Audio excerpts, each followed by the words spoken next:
Hello, good afternoon, morning, evening. Thank you for joining in to another episode of Two Bits of Marketing. Yes. I remembered the name this time, and it Yes. was the same day. Guess what, though? I might forget it tomorrow. You know Yeah. why? The Why? Google effect. Exactly. So, but what are we Such talking a about? bad introduction, Is this? exactly. No, it's a cool one. What are we talking about, Yeah. right? Let's Google it. So, basically, the Google effect is a form of information-led bias, and I would say it's closer to a heuristic than a bias, right? A heuristic is basically patterns, Yeah. which is patterns of behavior is closer to a heuristic. Mm-hmm. Now, because we are more used to Googling and we are more aware of the fact that that information exists somewhere else, we are less likely to remember the information itself. Basically, in a nutshell, stuff is not memorable enough. Where that stuff is more memorable than the stuff itself. Yeah. That's what the Google effect says in a very small, in a nutshelled way, right? Yeah. And it has very interesting implications. Because, for example, if I want to learn about phones and I Google stuff, SEO, Yeah. right? Immediately, the Google effect of information takes over. Anytime, for example, you don't know about something and you're going into finding information about it, it's almost like, dude, yesterday the article I was reading said something else. Today it's saying something else. Why can't I find yesterday's article almost, right? Yeah. And this is what happens when you go online and search. So before, and to me, this is very important in marketing because of research purposes, right? I've always said the most important thing in research, like, it's to figure out who is actually an authority in that space, then listen to what they have to say, not directly Google, oh, this is my problem, I have to do case study on Apple, Mm-hmm. and Google case study on Apple and be like, this. Yeah. Ideally, you want to find who are experts in case studies. If you have any experts in case studies of Apple, listen to those experts and then do your thing. Right? But because we are so used to Googling for information, we almost assume that the information we're getting is always correct because Google said it, dude. Yeah. Right? So that's one part of it. And secondly, we have no reason to remember any of it. And this automatically means that because you're Googling, your brand/marketing thing really depends on being on top of SEO at one level. And in some cases, it's not just Google. You can also extend it to Instagram and other forms of media, which is sometimes you'll see a post and you'll be like, who is this post by? Right? Which is why building very strong visual languages goes a long way as well. Yeah. So basically, yeah, that's roughly an introduction of the Google effect. Yeah. What are your biggest thoughts about it? Because when you first heard it, what were you thinking of? Did you know about such a thing? Do you what's what? I forgot what I was going to say. No, but yeah. I kind of heard about this before, but I never kind of thought like, okay, should I research? I technically thought Google effect is just us being lazy beings, and everything is so easily available in last 20 years, and in last 2 years, in terms of AI, right, how it's progressing, I think even Google is getting left behind. But from my understanding of Google effect is basically it's kind of a disease in a way, I would say. Not to put it a negative way, but you are too dependent on something. Like if my phone battery goes away, I probably wouldn't know where to head out to next if I was driving, right? Even if I drive to the same route every day, I would still want Google Maps or Apple Maps, for example, just so I know if there's a kind of a long traffic hold up anywhere, I can avoid those road closures or anything like that, right? So that And way, that's a different thing, I would say. That's just like real-time updates almost. yeah, But what we're more focused on is information patterns yeah, and muscle memory. yeah, definitely. So Right? I was going to that too, right? So you gave an example of why it's important to have that brand voice or brand tone when you're putting in social or even marketing.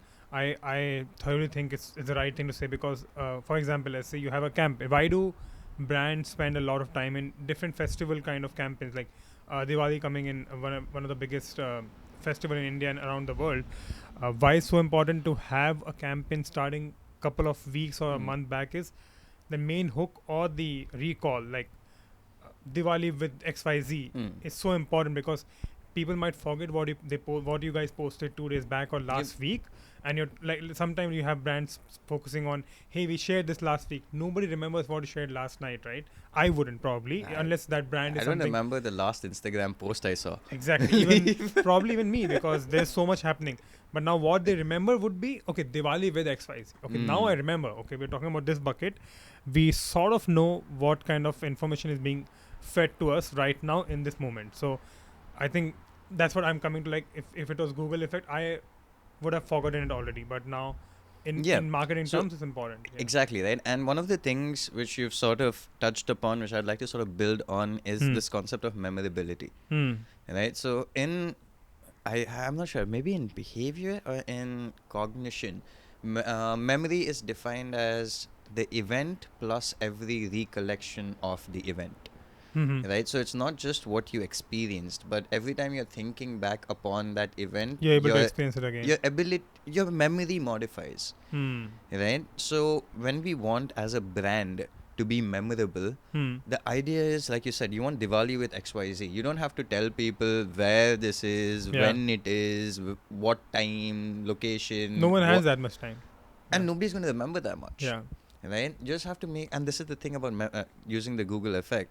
Only one thing is remembered, right? Often in marketing and whenever we're designing comms, we say, hey, what's the one takeaway? There can't be two. Right? For this very reason. You cannot have two takeaways because people can't remember two takeaways. There's only one thing that's memorable. And one of the things you mentioned about AI, right? Remember when ChatGPT first came out, people were like, ChatGPT is going to overtake Google. Google is dead. I'm like, dude, half of you would go to Google just to type ChatGPT to go to ChatGPT. So true. Yeah. Like, nobody remembers the URL for ChatGPT, dude. Yeah, it's OpenAI. Yeah. There's just no reason. Yeah. Right? True. There's just no reason. And all Google has to do is like, oh, because of privacy, we are going to forget all the websites you've gone to, which are our competition. Yeah. Like, oh, well, I'm screwed. Yeah. It's almost like how there's no reason to remember addresses or phone numbers anymore. Yeah. Like, sometimes when I have to fill up a form, an important form, I just go to the phone app and check what my phone number is. Right? Because I'm not really giving it out like candy, dude. Yeah. Like, why would I remember that? Like, there's some things like email address, fully remember. But my home address in Canada, no idea what it is. Not yet? Okay. Every time I have to check. Right? Because, again, I know where the information is stored. Same thing with my banking details. I don't know my account number. I know where I have to go to find information to get people, especially my clients, to send money to my account. I don't have that top of my head. So knowing where to look for information is an equally important part of the Google effect. Yeah. Which is where trustworthiness, authority on topics really comes in. Right? This is why we build trust, why we build authority.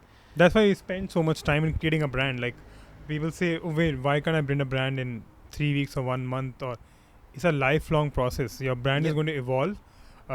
Is going to have changes. It's going to have different leaderships come through, different mindsets, different experimental kind of marketing going through, processes going through it, right? So super important that brand takes time. It's a lifelong process. It's going to happen till the brand exists, and also beyond that. Like, there's so many. Nokia, for example. Yeah, their legacy is still of the Yeah. brick phone, right? Brick phone, right? Like, that's Till what date, in everybody all the remembers. memes, even in 2023, I think these are the ones they talk about, and probably not all the generations understand about it. The ones even 90s or our generation would understand that, because we were there, we bought those devices and we used it, but that legacy is still there, and that's what we're talking about.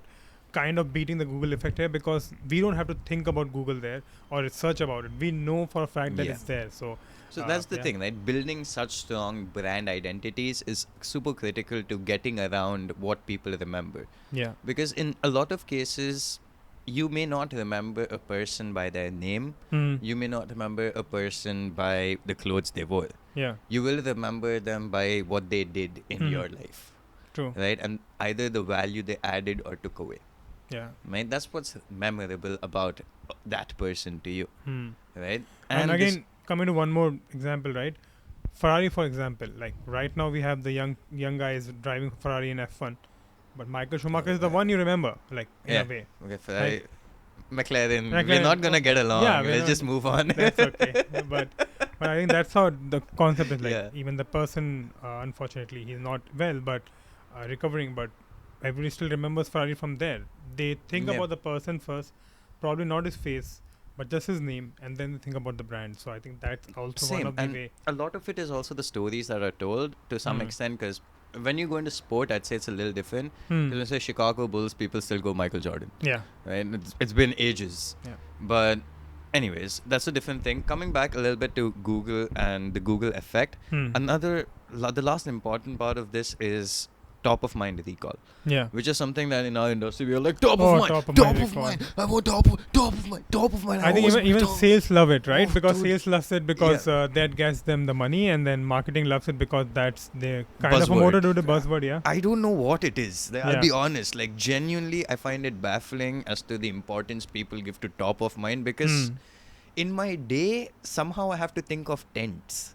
Because once upon a time, I was interested in tenting. I'm like, bro, Yeah. what is going on? There's top of mind again. The Google effect. What it says is, if people don't remember the source of information, Mm. the actual information, they remember the source / destination Mhm. of that information. Yeah. So what you're truly doing with top of mind is not really building new information, Hmm. right? You're telling people more about the fact that we already have this information, right? It's more of a True. pinpointing exercise as opposed to an audience growth strategy. Hmm. That's where the mistakes come in, right? Because one of the things I learned, and I learned this in Media Medic, was Preeti, one of my boss. She was like, the client that we had was the third in the category, Okay. right? And one of the suggestions from the social and content team was, let's talk about the category.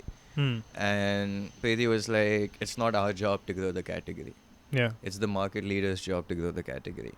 It's our job to take market leadership, right? And the only way to take market leadership in most cases is by fighting for what's in the market as opposed to expanding category. That's Hmm. like too freaking ambitious. Yeah, because you're adding more work now. Yeah. You're trying to create a leadership, but you have no end goal because you're also expanding. So Exactly, yeah, right? Yeah. So to that point, the Google effect then becomes, I don't want to establish or expand the category at all. So I'm not going to talk about the category. Hmm. I'm going to talk about myself. Myself. Yeah. Right? So knowing your position as a company within the category is Hmm. very important to knowing how you can play the fact that somebody might forget about this. Hmm. I will show you 90% of sports ads, remove the branding from it, everyone will think it's Nike.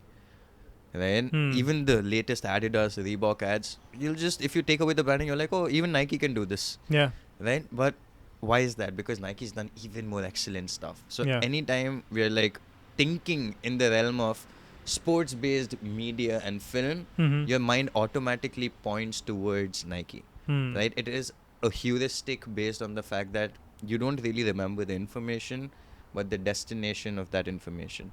If for 100 times somebody has banged that drum, 101 times somebody else comes, you're going to remember the person who's been banging it 100 times. Hmm. Right? So it becomes very interesting. And again, within marketing, we have social, we spoke about parasocial interactions a Yeah. little bit. It's important there as well. Because if I know that Shantanu knows about this subject, Hmm. right, I can immediately go to Shantanu and be like, oh, okay, dude, this is it. I don't have to go through 300 pages of SEO. That's why Yeah. we build brands and we do all of these things. And that's how Hmm. you get around the Google effect. It's also to be aware of the bias. Yeah. Almost like, because most people think Google. And I think Google effect also kind of tells you that no matter how good you are, people will just forget about you. Like if they Yeah. have, like they are pretty much relying on consistency in a way, and the things they can really remember. As you gave a great example of Nike, I think why it is spoken so well about is they accomplished so much in the starting of in 80s and 90s that whatever they do now, they're not able to really break through, right? Like they do a great job even today. If it's 100 out of 100, they probably do 110 of that, like that level. But yeah, like people are going to remember you if you're consistent. You know where to really strike. Like Yeah. as you said, also it's important what is the word topical. Didn't want to get it into this, but topical really means something. I think that's Yeah. one of the only word which makes a lot of sense in marketing is what is happening right now. And I'm Yep. not saying just jump on any trend or any topical post. No. I think that's also very important to understand. As you said, like for example, the category market leader, right? You're trying to fight them. so this topical post or this topical Yes. helps you. Now, if it's Christmas coming, so Diwali coming now, what makes your brand unique, or how you can really make people aware that you're there, is important to Mm. do it today in The timely manner and things like moment that, yeah. marketing and this entire topic, being on the topic, being in that moment is so important. Like, Yeah. remember this one time we were working with Amazon? Mhm. Partha was also there on Yeah. that, right? He Yeah. was talking about that war room situation, Yeah. right? We were working with like maybe 10 times lesser budgets because we put Definitely. in no money, right? We were Yeah. just doing the organic thing, and we came to like, I think the top 5 or top 4 in Twitter's. Back then it was Twitter, Yeah. so in Twitter trends, and all the other companies we know because they're also run from our agency itself, and Yeah. they're coming below us, and we're like, what is happening? Hmm. So that's when I really understood the power of a moment, Hmm. right? Because at the end of the day, social and most of this form, right, the digital media which is consumed largely through a screen, Hmm. is quite forgettable, Yeah. right? And the idea is to build memorability, because the only way to surpass, hey, Google it, I don't remember, is to be memorable. Yeah. It's to do epic shit. It's to really be like, oh, they did it, or that person was memorable enough, Hmm. right? And I think some of us feel that way about certain things that we read, about literature that we consume, songs, movies, music. Fair. But overall, in most cases, if you are a brand and you're like not a top 5 brand in the world, you're not very memorable. Yeah. And there was one time I did something called the Mount Rushmore of brands. I asked everybody, I know, what are your 4 favorite brands? They're not the same answers. Hmm. Nobody's Interesting. answers are the same, Wow. right? That Hmm. really means that what we really remember as memorable brands is It's different for from each. people to people. And one of the things about the Google effect and memorability, something that we will be practicing in our activities as well, is in marketing, when you're writing, and especially going to story writing, we are not trying to be that avant-garde French film that's going to do great in the underground realm. You're trying to be the mainstream blockbuster, Hmm. because that's memorable. That gets people talking, Yeah. right? So how do you really do that is something I think we will get into. But Hmm. that's pretty much most things about the Google effect. Just people be mindful of it. Yeah. Be careful of how your brands really fall into the traps of the Google effect. Know Yeah. when to get out of it and how to build for memorability. Yeah, That's just look for indications where if your campaigns or things are not performing well, it's not that your content is not working well or Yep. something has gone down in terms of output. It's just that you have been stuck in Google effect, I think, and then Yep. You're just it would not be a great memorable exercise to enough. understand how you can really go back to where you were before. And yeah, people Yeah. just tend to forget. Like probably we forgot what we spoke of last 15 minutes, and For sure. we'll come back to the podcast, this video tomorrow, and then we can remember it. So maybe this is the memory for us, right? And in this way, it will not be modified because we have something recorded. Yep. But say we didn't think about this while looking at it, we would still have a different perspective of it 1 week after. Like, okay, wait, did we speak about this or no? And then, yeah, I think that's what Yep. Google effect And is. Last point is it sort of extends to other senses as well, Mm-hmm. which is audio. Hmm. You hear music, for example, the intro music to Netflix. Yeah. Ding, you're like, oh, I know what it is. Yeah. Right? It's going beyond Google it, I don't remember. Hmm. Right? So anything that you can think of in terms of asset building, which people don't have to take the trouble to remember. Yeah. 7-Up's Fido, same way, right? Like that character was so memorable. Yeah. All the Vodafone Zuzus, very memorable. Amazing. Even the pug from Vodafone back in Vodafone. the day. Memorable things. These were just memorable. You knew it was Vodafone. You didn't have to Google which brand had the pug in the ad. True. Right? You'd be Googling what's the name of the pug in Vodafone's ad. Exactly. when was he casted and where was he Yeah. from? So So it's Yeah, a whole pretty different interesting, thing. yeah. The idea of social and the idea of brand is to be memorable. hmm. And that's what the principle of Google effect is. It's people don't remember. So as a brand and as a marketeer, your idea is then to be memorable. Yeah. That's about it. And not like every post or everything, Yeah. because you have to be really careful. And I think we were discussing this before this recording is you do the reverse effect where you understand what you want to create the brand as, what you want to accomplish in the next couple of months, and then you start working backwards. Like if this is what the reaction I want to make sure that so for this example, Sharjil is saying that you want to be remembered, then you have to maybe make few of the posts or few of your strategies according to that, right? You can't Yes. make everything about that, because you have to still educate your customers when That's you called need narcissism. You will never make me talk straight face, but yeah, whatever I said, it's correct. But yeah, it's like Yeah. important to really strategize which falls into what bucket. Uh, where you're fighting Google effect and where you don't want to fight, don't even think about. That's Create that very interesting. A quick short story, because both of us have worked on this brand or a similar brand called ACT FiberNet. Yeah. It was a very memorable brand to everybody because people remember that brand. It's an internet service provider. Every time the internet goes, people remember the brand. Yeah. Right? And they go to that brand and they start abusing in the Oh wow. comments. Yeah, and that's the very bad Google effect. You want the Google effect to happen that time, Yeah. right? Because you want them to forget your brand. So memorability again. If you're the brand that is like, say, giving internet, or you don't want to be memorable, or if you're a brand that's providing security services, if your clients keep thinking of you, that's because you messed up. Yeah. Right. So knowing what kind of category to build memorability in is also important. Definitely. Because this is also true of T-Mobile. Because one of the first things I did as soon as I came here was like look at how companies over here in ISP work. All of them have bad comments. Yeah. Like first thing on social media. So true. The internet very bad, network bad. So But then you see memorably what things people are creating is with the Mint, with Ryan Reynolds. He kind of got that shift, right? His maximum effort marketing company. I think they recently one of the best marketing agency in the world. Or in that space, I guess I might be wrong. I have to search, Google it. But yeah, so I think they are trying to really create some memory around with some amazing campaigns and things like those. So I think every industry can have a change, but it really requires a lot of work, and you have to be consistent. Like, I don't think all of the campaigns work because sometimes him being funny all the time is not fun. Like, you start taking the brand also not seriously. Like, wait, is it a real brand or just a parody? But because first time I thought it's a parody. Let's be sure. Like when I heard about Mint also Mobile, because we saw him from Deadpool, yeah, and then he came out in a new company, and nobody could be like, bro, did you? Yeah, what is happening? Is this a joke? Is this a movie promo? What's going on? But like I think it worked because they kept being consistent. They did not change their tone of voice or how they were talking about things or how they were doing it, and I think people remember them more now than T-Mobile. I think T-Mobile nobody remembers nowadays. Like only other than bad comments or not giving good trade-in values. I think Mint Mobile is doing pretty good.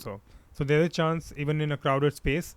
Like I wouldn't call telecom that crowded, but it's very competitive in North America just because less subscribers, lot of ROI needed. Let's not call it crowded. It's bad memories associated with it. Right? Yeah. It's just one of those ecosystems. Yeah. Like same with flights. Oh yeah. Very few people tell I had a good flight. That's Although true. 98% of the aircraft flew comfortably and only 2% or less than 1%. But that's the 2% you'll know and remember. Because they're like... Unless you're Ryanair, because every comment of negative comment, they make it a parody. Yeah. Themselves. So it's pretty incredible. So maybe be Ryanair or just don't be any. So. Okay, don't be Ryanair. Yeah. Don't be Ryanair. I think that's also parody. I don't know. Yeah. But on that note, folks, that's pretty much it for this episode on biases. We'll be back with another one sometime when we figure out our publishing schedule. This week we got a name. Yeah. That's huge props for us. Next week's schedule. Yeah, for sure. Exactly. We are going to do that. And again, thank you so much, Rajil, for coming in today. And then for sure, dude. Always hopefully fun. we record soon. Thank you. Bye. Thank you all. Bye-bye. See ya. Bye, guys.